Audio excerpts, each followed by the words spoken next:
Hi friends, കറി leaf ഇന്നിവിടെ തയ്യാറാക്കാൻ പോകുന്നത് ഒരു കേക്കാണ്. ഒരു കേക്കിൻ്റെ മുകളിൽ ഒരു ഷർട്ട് എങ്ങനെ നമുക്ക് തയ്യാറാക്കി എടുക്കാമെന്നാണ് നോക്കുന്നത്.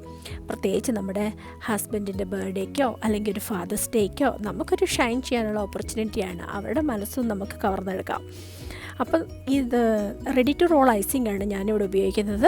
അതിങ്ങനെ ഒരു റെക്റ്റാങ്കുലർ ഷേപ്പിലാണ് കിട്ടുന്നത്. അത് ഇത്തിരി ഹാർഡായിട്ടായിരിക്കുന്നത്. അപ്പം നമ്മൾ എന്നാ ചെയ്യേണ്ടതെന്ന് വെച്ചാൽ, ആദ്യമേ ഒരു കൗണ്ടർ ടോപ്പിലോ ടേബിളിലോ അല്ലെങ്കിൽ ഇതുപോലെ ഷീറ്റ് ഉള്ളവർക്ക് അങ്ങനെ ഉപയോഗിക്കാം. അതിൻ്റെ മുകളിൽ വെച്ചിട്ട് കുറച്ച് ഐസിങ് ഷുഗർ ഡസ്റ്റ് ചെയ്തിടുക. അത് കുഞ്ഞി അരിപ്പയിലേക്ക് കുറച്ച് ഇട്ടിട്ട് ഇങ്ങനെ തട്ടി തട്ടി വിട്ട് കഴിഞ്ഞാൽ നല്ലതായിട്ട് എല്ലായിടത്തും സ്പ്രെഡാവും. എന്നിട്ട് നമുക്കൊന്ന് കുറച്ചൊന്ന് നീഡ് ചെയ്തെടുക്കാം, നമ്മൾ ചപ്പാത്തിക്കൊക്കെ കുഴയ്ക്കുന്ന പോലെ. എന്ന് വെച്ചാൽ ഒരുപാട് നേരമൊന്നും വേണ്ട, ജസ്റ്റ് 1 മിനിറ്റ് ധാരാളം. പ്രത്യേകിച്ച് ഹോട്ട് ക്ലൈമറ്റ് ആണെങ്കിൽ അത് ഇത്തിരി സ്റ്റിക്കി ആയിട്ട് ഫീൽ ചെയ്യും. അപ്പോൾ നമ്മൾ ഇതുപോലെ ഡസ്റ്റ് ചെയ്ത് കൊടുക്കുകയാണെങ്കിൽ ബുദ്ധിമുട്ടൊന്നുമില്ല. ഈ ഐസിങ് ഷുഗർ എന്ന് പറഞ്ഞത് വാങ്ങിക്കണമെന്ന് നിർബന്ധമൊന്നുമില്ല. നമ്മുടെ ഷുഗർ, അതായത് ഈ വൈറ്റ് ഷുഗർ എന്താ പറയുക, പൗഡർ ഫോമിലായിട്ട് കിട്ടിയിരിക്കുന്നതാണ്. അത് നമുക്ക് ഷോപ്പിൽ നിന്നും വാങ്ങാം, നമുക്ക് വീട്ടിൽ തന്നെ പൊടിച്ചെടുക്കാവുന്നതാണ്. നമുക്ക് എങ്ങനെ വേണമെങ്കിലും ചെയ്യാം. പിന്നെ നമുക്ക് പ്രത്യേകിച്ച് ശ്രദ്ധിക്കേണ്ട ഒരു കാര്യം എന്ന് വെച്ച് കഴിഞ്ഞാൽ, ഇത് എത്ര വലുപ്പത്തിൽ നമ്മൾ റോൾ ചെയ്യണം എന്നുള്ളതാണ്. അത് നമ്മൾ പ്രത്യേകിച്ച് ശ്രദ്ധിക്കേണ്ട ഒരു കാര്യം, കേക്കിൻ്റെ മെഷർമെൻറ്റ് നോക്കുക. ഇപ്പോൾ റെക്റ്റാങ്കുലർ കേക്കാണ് നമ്മൾ ഉണ്ടാക്കുന്നതെങ്കിൽ അതിൻ്റെ 4 സൈഡിലേക്കും ഇത് ഓവർലാപ്പ് ചെയ്ത് നിൽക്കണം. അപ്പം നമ്മുടെ കേക്കിൻ്റെ ഫുൾ കവറാവുന്ന രീതിയിൽ. അപ്പം കേക്കിൻ്റെ ഒരു മെഷർമെൻറ്റ് നോക്കി അതനുസരിച്ച് നമ്മൾ പരത്തിയെടുക്കുക. പിന്നെ ശ്രദ്ധിക്കേണ്ട വേറൊരു കാര്യം, നമ്മളിപ്പോൾ വീട്ടിൽ നിന്നുണ്ടാക്കുന്ന കേക്കാണെങ്കിൽ കേക്കിൻ്റെ ബോട്ടം സൈഡ് ടോപ്പിലേക്ക് ആക്കിയിട്ട് ഈ ഷീറ്റ് ഇടുന്നതായിരിക്കും ഏറ്റവും നല്ലത്. കാരണം ബോട്ടം സൈഡ് എന്നും നല്ല ലെവലായിരിക്കും കമ്പയറിങ് ടു ടോപ്പ് സൈഡ്. കാരണം ടോപ്പിൽ എപ്പോഴും കുറച്ചൊരു ബമ്പിനെസ് കാണാൻ പറ്റും. അപ്പം നമ്മളത് തിരിച്ചിടുവാണെങ്കിൽ നമുക്ക് വളരെ എന്താ പറയുക, ഫ്ലാറ്റ് സർഫേസ് ആയിട്ട് കിട്ടും. ഇനി നമുക്ക് ഷീറ്റ് ഇതിൻ്റെ മണ്ടയിലിട്ട ശേഷം നമുക്ക് ആദ്യം അതിൻ്റെ കോർണേഴ്സ് ഒന്ന് ലെവൽ ചെയ്യുക. കോർണേഴ്സ് ലെവൽ ചെയ്ത ശേഷം അതിൻ്റെ സൈഡെല്ലാം സ്മൂത്ത് ചെയ്തെടുക്കണം. സ്മൂത്ത് ചെയ്തെടുത്ത ശേഷം നമുക്ക് എക്സ്ട്രാ ഉള്ളതെല്ലാം കണ്ടിച്ചെടുക്കാം. അതൊന്ന് നൈഫോ എന്തെങ്കിലും ഉപയോഗിച്ച് കണ്ടിച്ചെടുത്താൽ മതി. ഇനി നമുക്കതൊന്ന് സ്മൂത്ത് ചെയ്തെടുക്കാം. നന്നായിട്ടൊന്ന് ഈവനാക്കി എടുക്കണം. എല്ലാം നന്നായിട്ടൊന്ന് സ്മൂത്ത് ചെയ്ത് സൈഡും എല്ലാ കോർണേഴ്സും അതുപോലെ ടോപ്പും നന്നായിട്ട് സ്മൂത്ത് ചെയ്തെടുത്ത് ശേഷം നമുക്ക് എല്ലാ എക്സ്ട്രാ ലെങ്ത് ഉള്ളതെല്ലാം കട്ട് ചെയ്തെടുത്ത് കഴിഞ്ഞാൽ നമ്മുടെ കേക്കിൻ്റെ ഒരു മെയിൻ ജോലി ഇവിടെ കഴിഞ്ഞിരിക്കുന്നു. പിന്നെ അത് കഴിഞ്ഞാൽ നമുക്ക് വേണ്ടത് അതിൻ്റെ കോളറും ടൈയും പോക്കറ്റും അതെങ്ങനെ തയ്യാറാക്കിയെടുക്കും എന്നുള്ളതാണ്. അതിന് ഞാൻ ഇതിൻ്റെ താഴെ ഒരു ടെംപ്ലേറ്റ് പിൻ ചെയ്യുന്നുണ്ട്. നിങ്ങൾക്ക് ആവശ്യമുണ്ടെങ്കിൽ അത് പ്രിൻ്റ് ചെയ്തെടുത്ത് ചെയ്യാവുന്നതാണ്. നിങ്ങളെല്ലാവരും ഇത് ട്രൈ ചെയ്ത് നോക്കുമെന്ന് ഞാൻ വിചാരിക്കുന്നു. ഈ റെഡി ടു റോൾ ഐസിങ് ഇപ്പം ഈസിലി അവൈലബിൾ ആണ് മാർക്കറ്റിലൊക്കെ. ഇപ്പം നമുക്ക് ബേസിക് ആയിട്ടുള്ള കേക്കിൻ്റെ ടൂൾസിൻ്റെ ആവശ്യമേ ഉള്ളൂ. ഒന്ന് സ്മൂത്ത് ചെയ്യാനുള്ള ടൂൾസിൻ്റെ ആവശ്യം മാത്രമേ ഉള്ളൂ ഇത് ചെയ്യാൻ വേണ്ടി. ഇപ്പോൾ നമ്മൾ സൈഡിലുള്ള എഡ്ജസ് എല്ലാം നന്നായിട്ട് കട്ട് ചെയ്തെടുത്ത് സ്മൂത്ത് ചെയ്ത് കഴിഞ്ഞിരിക്കുന്നു. ഇനി നമുക്ക് ഈ ഷർട്ടിൻ്റെ കോളറും ടൈയും പോക്കറ്റും എങ്ങനെയാണ് ചെയ്തെടുക്കുന്നതെന്ന് നോക്കാം. നമ്മൾ ആദ്യം അതിനുവേണ്ടി ചെയ്യുന്നതെന്ന് വെച്ചാൽ, പേപ്പറിൽ പ്രിൻ്റ് ചെയ്തിരിക്കുന്ന ടെംപ്ലേറ്റ് അത് പോക്കറ്റും ടൈയും കോളറും കട്ട് ചെയ്തെടുക്കുകയാണ്. കട്ട് ചെയ്തെടുത്ത ശേഷം നമ്മൾ ആദ്യം നമ്മൾ ഐസിങ് റോൾ ചെയ്ത പോലെ തന്നെ റോൾ ചെയ്തെടുക്കുക. റോൾ ചെയ്തെടുത്ത ശേഷം അതേ വെച്ച് നമ്മളിത് കണ്ടിച്ചെടുക്കുകയാണ് ചെയ്യുന്നത്. പിന്നെ വേറൊരു കാര്യം, ഈ റെഡി ടു റോൾ ഐസിങ് നമുക്ക് പല കളറിൽ കിട്ടും. അപ്പോൾ ഞാനിവിടെ വൈറ്റ് മാത്രമേ വാങ്ങിച്ചുള്ളൂ. പിന്നെ പ്രത്യേകിച്ച് ഒരു ചെറിയ കേക്ക് ഉണ്ടാക്കുമ്പം ഈ ഒരു പാക്കറ്റിൽ തന്നെ ആവശ്യത്തിൽ കൂടുതലുണ്ട്. അപ്പോൾ ഒത്തിരി ബാലൻസ് വരും, അല്ലെങ്കിൽ ഞാനത് വേസ്റ്റ് ചെയ്യണം. അതുകൊണ്ട് അതിൻ്റെ കൂടെ ഞാൻ ഫുഡ് കളറും കൂടെ വാങ്ങിച്ചു. അപ്പം ടൈക്കുള്ളത് ഞാൻ ഈ വൈറ്റ് ഐസിങ്ങിലേക്ക് കളർ ഇട്ടിട്ട് എനിക്ക് ആവശ്യമുള്ള കളറാക്കി എടുക്കുകയാണ് ഞാനിവിടെ ചെയ്യുന്നത്. അത് ഞാനിവിടെ ആഡ് ചെയ്യുന്നുണ്ട്. പക്ഷേ ഇത്തിരി മെസ്സി ജോബാണ്. അല്ലെങ്കിൽ വേറെ കുഴപ്പങ്ങളൊന്നുമില്ല. ഇതിപ്പം ഞാൻ വരച്ചെടുത്ത ടെംപ്ലേറ്റാണ്. അതിൽ നിന്ന് ഞാൻ പോക്കറ്റ് കണ്ടിച്ചെടുത്ത് ഞാൻ റോൾ ചെയ്ത ഐസിങ്ങിൻ്റെ മണ്ടേ വെച്ച് അത് കണ്ടിച്ചെടുക്കാൻ പോവുകയാണ്. അത് കണ്ടിച്ചെടുത്ത ശേഷം നമ്മളത് നമ്മൾ കേക്ക് ഇപ്പോൾ ഉണ്ടാക്കി വെച്ചിട്ടില്ലേ ഷർട്ടിൻ്റെ റെക്റ്റാങ്കുലർ ഷേപ്പിൽ അതിലോട്ട് വെച്ച് നോക്കുക. ഈ പോക്കറ്റിന് വലിപ്പം കൂടുതലുണ്ടോ വലിപ്പം കുറവുണ്ടോ എന്ന് നോക്കി നമുക്കതൊന്ന് അഡ്ജസ്റ്റ് ചെയ്യാവുന്നതാണ്. ഇപ്പം ചെറിയ കേക്കാണെങ്കിൽ ഒത്തിരി വലിയ പോക്കറ്റിൻ്റെ ആവശ്യമില്ല. അപ്പോൾ നമുക്ക് സൈഡൊന്ന് ട്രിം ചെയ്തെടുക്കാം, എന്നിട്ട് അഡ്ജസ്റ്റ് ചെയ്യാവുന്നതാണ്. പിന്നെ ഒരു കാര്യം പറഞ്ഞോട്ടെ, ഞാൻ കേക്ക് ഉണ്ടാക്കുന്നതിൽ എക്സ്പേർട്ടൊന്നും അല്ല കേട്ടോ. ഞാനും ബേസിക്കിൽ നിന്ന് പഠിച്ച് എടുത്തതാണ്. അതായത് നമ്മുടെ വീട്ടിലെ ഓരോ ഒക്കേഷൻസിന് വീട്ടിൽ തന്നെ ഉണ്ടാക്കി എടുക്കണം എന്നുള്ള ഒരു ആഗ്രഹത്തോടെ ചെയ്തു തുടങ്ങിയതാണ്. അതുമാത്രമല്ല, ഇപ്പം നമ്മൾ വീട്ടിൽ കേക്ക് ഉണ്ടാക്കുമ്പം നമുക്ക് ഹെൽത്തി ആയിട്ടുള്ള കേക്ക് നമുക്ക് ഉണ്ടാക്കിയെടുക്കാം.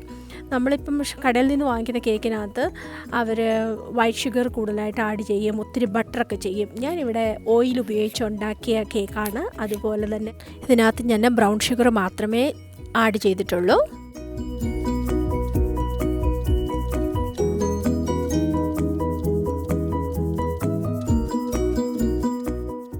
മെസ്സി ആയിട്ടുള്ളൊരു ജോബാണെന്നുള്ളത്. നമ്മൾ എത്ര വൃത്തിയായിട്ട് ചെയ്യാൻ നോക്കിയാലും കുറേ പൊടികളും അതും ഇതും അതിലെയൊക്കെ നിരന്ന് പിടിക്കും. അതാണ് ഇതിൻ്റെ ഒരു ഡ്രോബാക്ക് എന്ന് പറയുന്നുള്ളൂ. അല്ലെങ്കിൽ നമുക്ക് മെഷർമെൻറ്റ് കറക്റ്റ് ആണെങ്കിൽ നമുക്ക് ഈസി ആയിട്ട് ചെയ്തെടുക്കാവുന്നതാണ്. ഇപ്പം നമ്മളിവിടെ കോളറിൻ്റെ പാറ്റേൺ കണ്ടിച്ചെടുത്തിട്ട് റോള് ചെയ്ത് വെച്ച ഐസിങ്ങിലേക്ക് ആ പാറ്റേൺ വെച്ച് നന്നായിട്ടൊന്ന് കണ്ടിച്ചെടുക്കുക. കണ്ടിച്ചെടുത്ത ശേഷം നമുക്ക് ഇത്രേ ചെയ്യാനുള്ളൂ. അതിൻ്റെ മിഡിൽ ഞാനൊരു വര ഇട്ടിട്ടുണ്ട്. ആ വര ഫോളോ ചെയ്ത് നമ്മൾ ഈ കോളർ ഒന്ന് ഫോൾഡ് ചെയ്യുകയാണ് ചെയ്യുന്നത്. പിന്നെ ശ്രദ്ധിക്കേണ്ട ഒറ്റ കാര്യമേ ഉള്ളൂ, നമ്മളിത് ചെയ്ത് വെക്കുമ്പോൾ ആ പോയിൻറ്റഡ് ഭാഗം, കോളറിൻ്റെ പോയിൻറ്റഡ് ആയിട്ടുള്ള ഫ്രണ്ടിലിരിക്കുന്ന ഭാഗമല്ലേ, അത് ഔട്ടർ പാർട്ടിൽ വരുന്ന രീതിയിൽ കോളർ വെക്കുക. അത്രേ ശ്രദ്ധിക്കേണ്ടതുള്ളൂ. പിന്നെ അത് കറക്റ്റ് ഷേപ്പാണോ എന്നും കൂടെ ഒന്ന് ശ്രദ്ധിച്ചാൽ മതി. നമുക്കിത് രണ്ട് രീതി ചെയ്യാം. ഒന്നെങ്കിൽ നമ്മൾ കേക്ക് ചെയ്യുമ്പോൾ തന്നെ അപ്പോഴത്തേക്കും കേക്കിലേക്ക് ഇത് സെറ്റ് ചെയ്ത് വെക്കാം. അല്ലെങ്കിൽ ചെയ്യാവുന്ന വേറൊരു കാര്യം, നമുക്ക് ഇൻ അഡ്വാൻസ് ആയിട്ട് നമുക്ക് വേറെ ഷീറ്റിലോട്ട് ഇത് ചെയ്ത് ഫ്രിഡ്ജിൽ വെച്ച് ഒരു ദിവസം വെക്കണമെന്നൊന്നുമില്ല കേട്ടോ. 2-3 മണിക്കൂർ വെച്ച് കഴിയുമ്പോഴത്തേക്കും ഇത് നന്നായിട്ട് സെറ്റായി കഴിഞ്ഞാൽ നമുക്ക് ഈസി ആയിട്ട് കേക്കിലോട്ട് അങ്ങ് സ്ലൈഡ് ചെയ്ത് വെക്കാവുന്നതാണ്. അതായത് കോളറും ടൈയും. ഞാൻ ഇവിടെ കോളർ ഒന്നും കൂടെ എങ്ങനെയാണ് ഫോൾഡ് ചെയ്യുന്നതെന്ന് കാണിക്കുകയാണ്. കാരണം ഞാൻ ആദ്യം ചെയ്തപ്പോൾ എൻ്റെ കൈ അറിയാതെ മുകളിലോട്ട് മൂവ് ചെയ്തുകൊണ്ട് നിങ്ങൾക്ക് കാണാൻ പറ്റിയില്ലെന്ന് എനിക്കറിയാം. ഇപ്പം ഞാൻ കോളർ ഇവിടെ കണ്ടിച്ചെടുത്തു, എന്നിട്ടത് അകത്തേക്ക് മടക്കിയാണ്. അകത്തേക്കത് ചെറുതായിട്ടൊന്ന് മടക്കിയ ശേഷം നമ്മൾ കോളറിൻ്റെ ഷേപ്പിൽ ഒന്ന് റൗണ്ടായിട്ട് വെക്കുന്നതേ ഉള്ളൂ. ഇത് വളരെ ഈസി ആയിട്ട് നമുക്ക് ചെയ്തെടുക്കാവുന്നതാണ്. പിന്നെ നമ്മൾ ടൈ വെച്ച ശേഷം ടൈയിലേക്കിത് കറക്റ്റായിട്ടൊന്ന് സെറ്റ് ചെയ്ത് വെച്ച് കൊടുത്താൽ മാത്രം മതി. ഞാൻ ആദ്യമേ പറഞ്ഞല്ലോ, ഞാൻ കേക്കിനകത്ത് എക്സ്പേർട്ടൊന്നുമല്ല. ഞാൻ സ്ക്രാച്ച് മുതൽ സ്വയം പഠിച്ചെടുത്തതാണ്. ഇപ്പം എനിക്കിത് ചെയ്യാൻ പറ്റുമെങ്കിൽ തീർച്ചയായിട്ടും നിങ്ങൾക്ക് എല്ലാവർക്കും ഇതിലും നന്നായിട്ട് ചെയ്യാൻ പറ്റുമെന്ന് എനിക്ക് ഉറപ്പുണ്ട്. നമ്മൾ കുറച്ച് ക്ഷമയോടെ ഒന്ന് പ്രാക്ടീസ് ചെയ്യുക. 1-2 പ്രാവശ്യം അത്ര പെർഫെക്റ്റ് ആയില്ലേ പോലും നമ്മൾ പിന്നെയും ചെയ്ത് കഴിയുമ്പം അത് നന്നായിട്ട് തന്നെ വരും. ഞാനിത് ആദ്യത്തെ പ്രാവശ്യം ചെയ്തപ്പോൾ തന്നെ സക്സസ്ഫുൾ ആയിരുന്നു കേട്ടോ. അതൊരു വലിയ അച്ചീവ്മെൻ്റ് ആയിട്ട് തന്നെയാണ് എനിക്ക് തോന്നുന്നത്. കാരണം പ്രത്യേകിച്ച് ഹസ്ബൻഡിൻ്റെ ബർത്ത്ഡേക്കും പിന്നെ ഫാദേഴ്സ് ഡേക്കും ഒക്കെ നമുക്ക് തന്നെ ഇങ്ങനൊരു കേക്ക് ഉണ്ടാക്കുക. പിന്നെ എൻ്റെ മോളുടെ ബർത്ത്ഡേക്ക് അവളുണ്ടായ ശേഷം എല്ലാ ബർത്ത്ഡേക്കും ഞാൻ കേക്ക് സ്വയം ഉണ്ടാക്കിയെടുക്കുക തന്നെ ചെയ്യുകയാണ് ചെയ്തത്. അതിപ്പം നമുക്ക് അവർക്ക് ഇഷ്ടമുള്ള ക്യാരക്ടറൊക്കെ അത് ചെയ്തെടുക്കാൻ പറ്റും. ചില സമയത്ത് പെർഫെക്റ്റ് ആവത്തില്ല, എങ്കിൽ പോലും എൻ്റെ മോൾക്കത് ഭയങ്കര ഇഷ്ടമാണ് ഞാൻ അങ്ങനെ ചെയ്തെടുക്കുന്നത്. അതുകൊണ്ട് നിങ്ങളെല്ലാവരും ഒരു ട്രൈ ചെയ്യണം. എന്തെങ്കിലും സംശയം ഉണ്ടെങ്കിൽ ചോദിച്ചാൽ മതി. ഇപ്പോൾ കോളറിൻ്റെ ഷേപ്പ് ഏകദേശം ഇവിടെ റെഡി ആയിട്ടുണ്ട്. നമുക്കിനി ടൈയും ചെയ്തെടുക്കണം. ടൈ ചെയ്തെടുത്ത ശേഷം ഞാനിത് കേക്കിലോട്ട് ഡയറക്റ്റ്ലി സെറ്റ് ചെയ്യുകയാണ് ചെയ്യുന്നത്. കാരണം എന്ന് വെച്ചാൽ എൻ്റെ കേക്ക് ചെറുതാണ്, ടൈ ഇത്തിരി വലുതാണ്. അപ്പോൾ ഞാൻ വേറെ ഷീറ്റിലോട്ട് ചെയ്ത് കഴിഞ്ഞാൽ അത് ഫ്രിഡ്ജിലിരുന്ന് കഴിയുമ്പോൾ അത് ഹാർഡായി പോകും. അപ്പം എനിക്ക് പിന്നെ ചെയ്തെടുക്കാൻ ബുദ്ധിമുട്ടായിരിക്കും. അതുകൊണ്ട് മാത്രം ഞാൻ ഇത് നേരിട്ട് കേക്കിലോട്ട് ചെയ്തെടുക്കാൻ പോവുകയാണ്. ഇനി നമുക്ക് ടൈയുടെ പാർട്ട് എങ്ങനെയാണ് ചെയ്യുന്നതെന്ന് നോക്കാം. അപ്പോൾ ഞാൻ ചെയ്യുന്ന ഒരു കാര്യം, ഈ വൈറ്റിനകത്തോട്ട് ഞാനിവിടെ പർപ്പിൾ കളർ മിക്സ് ചെയ്യാൻ പോവാണ്. ഞാൻ പർപ്പിൾ ടൈ ആണ് ഇവിടെ ഉണ്ടാക്കിയെടുക്കാൻ പോകുന്നത്. പിന്നെ അതിലേക്ക് ഞാൻ ഒരു കാര്യം കൂടെ ചേർക്കുന്നുണ്ട്, ഇത്തിരി എഡിബിൾ ഗ്ലിറ്റർ. ഇതിത്തിരി മെസ്സിയാണ്, കാണുമ്പോൾ തന്നെ നിങ്ങൾക്കറിയാം. പക്ഷെ നമ്മളൊന്ന് ചെയ്തെടുത്ത് കഴിഞ്ഞ് കഴിയുമ്പോൾ വളരെ ഈസി ആയിട്ട് ചെയ്യാവുന്നതേ ഉള്ളൂ. നമുക്ക് മെസ്സി അല്ലാതെ ഒന്നും ചെയ്തെടുക്കാൻ പറ്റില്ലല്ലോ അല്ലേ. നമുക്ക് ഈ കാര്യങ്ങളൊക്കെ ചെയ്ത് കിട്ടണമെങ്കിൽ നമ്മൾ മെനക്കെട്ടല്ലേ പറ്റുള്ളൂ. ഇത് ചെയ്തെടുത്ത് കഴിഞ്ഞ് കയ്യിൽ നിന്ന് കഴിയുമ്പോഴത്തേക്ക് ആ കളറെല്ലാം പോകും. അതുകൊണ്ട് അതോർത്ത് ടെൻഷൻ അടിക്കുകയൊന്നും വേണ്ട. ഇനിയിപ്പോൾ ഇത് നന്നായിട്ടൊന്ന് റോൾ ചെയ്ത് ബ്ലെൻഡ് ചെയ്തെടുത്ത ശേഷം നമുക്ക് ആവശ്യമുള്ള കളറ് ആയി കിട്ടി. ഇനിയിപ്പോൾ കളർ കുറവുണ്ടെങ്കിൽ ഇത്തിരി കൂടി കളർ ആഡ് ചെയ്തിട്ട് നമ്മളൊന്നുകൂടെ നീഡ് ചെയ്തെടുക്കുക എന്നേ ഉള്ളൂ. ഇതിപ്പോൾ നമ്മളിത് നന്നായിട്ട് പരത്തി എടുത്തിട്ട് ആ ടെംപ്ലേറ്റ് കണ്ടിച്ചത് അത് ഇതിൻ്റെ മുകളിൽ വെച്ച് നമ്മൾ ടൈയുടെ ഷേപ്പ് ഒന്ന് കണ്ടിച്ചെടുക്കുക. കണ്ടിച്ചെടുത്ത ശേഷം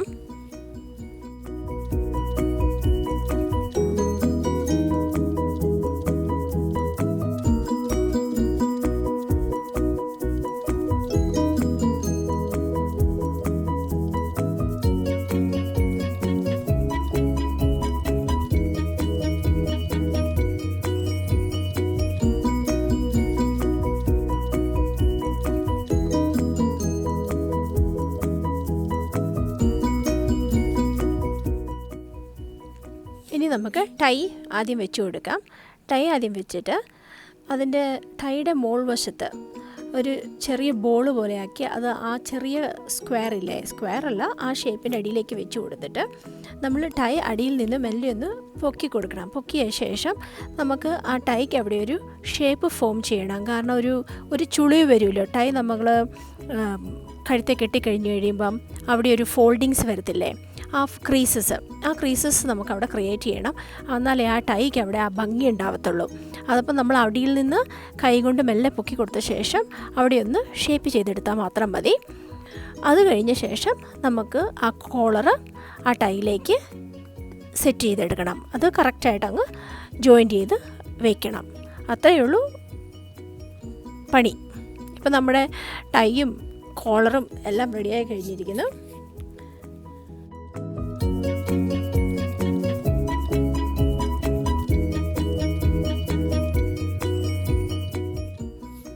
ഞാനിവിടെ ഭംഗിക്ക് വേണ്ടി ടൈ അടിവശത്തുനിന്ന് ചെറുതായിട്ടൊന്ന് പൊക്കി കൊടുത്തിട്ട് അവിടെ ഒരു ഫോൾഡിങ് പോലെ വെച്ചിട്ടുണ്ട്. അത് കാണാനൊരു ഭംഗിക്ക് ചെയ്തതാണ് കേട്ടോ.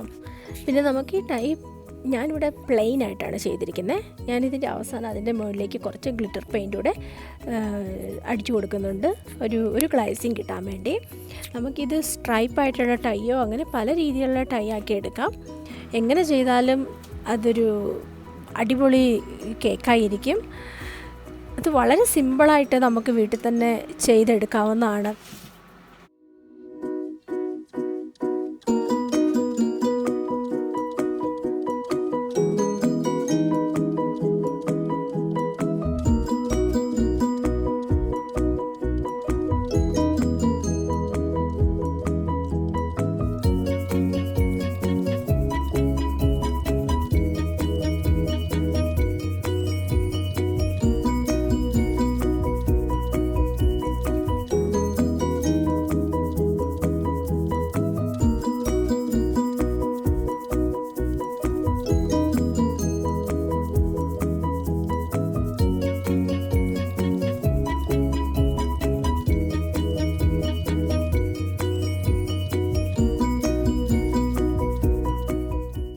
നിങ്ങൾക്ക് ഈ വീഡിയോ ഇഷ്ടമായെങ്കിൽ ലൈക്ക് ചെയ്യുക, ഷെയർ ചെയ്യുക, സബ്സ്ക്രൈബ് ചെയ്യുക.